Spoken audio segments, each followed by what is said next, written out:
أعوذ بالله من الشيطان الرجيم. قالوا يا أبانا ما لك لا تأمنا على يوسف وإنا له لناصحون أرسله معنا غدا يرتع ويلعب وإنا له لحافظون قال إني ليحزنني أن تذهبوا به وأخاف أن يأكله الذئب وأنتم عنه غافلون قالوا لئن أكله الذئب ونحن عصبة إنا إذا لخاسرون فلما ذهبوا به وأجمعوا أن يجعلوه في غيابة الجب وأوحينا إليه لتنبئنهم بأمرهم هذا وهم لا يشعرون وجاءوا أباهم عشاء يبكون قالوا يا أبانا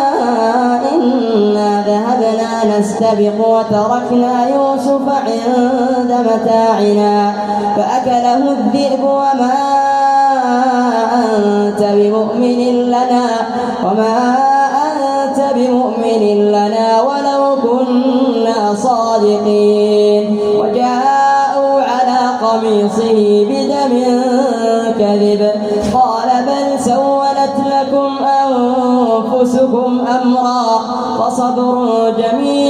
جميل والله المستعان على ما تصفون وجاءت سيارة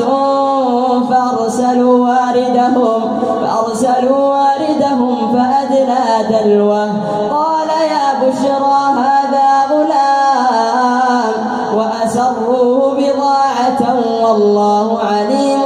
بما يعملون وشروا بثمن بخس دراهم معدودة وكانوا فيه من الزاهدين وقال الذي اشتراه من مصر لامرأته أكرمي مثواه عسى أن ينفعنا أو نتخذه ولدا وكذلك مكنا ليوسف في الأرض ولنعلمه من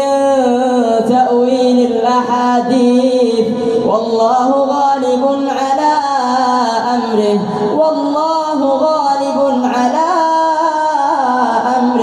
ولكن أكثر الناس لا يعلمون ولما بلغ أشده آتيناه حكما وعلما وكذلك نجزي المحسنين وراودته التي هو في بيتها عن نفسه وغلقت الأبواب وقالت هيت لك قال معاذ الله إنه ربي أحسن مثواي